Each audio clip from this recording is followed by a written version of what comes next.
And I don't know, maybe you're familiar with this, but do you know who Bill Phillips is from Body for Life? Yes, Back in the '90s, he was Body for Life was a big deal back in the '90s. I forgot what supplement brand he One, used oh, it was I forget what his.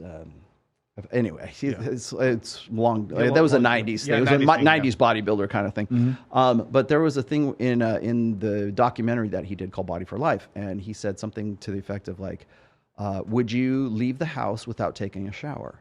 No. Would you leave the house without brushing your teeth? No. Would you leave the house without putting deodorant on? No.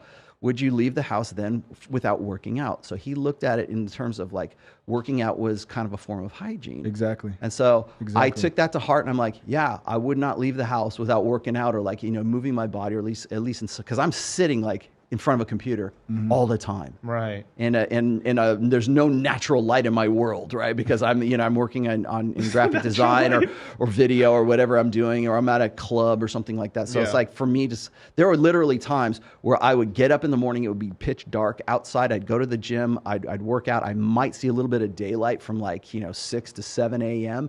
And then I would go home in the dark because it was like daylight savings and everything. So there were some times where I go weeks without really seeing like much more than like a couple hours of daylight.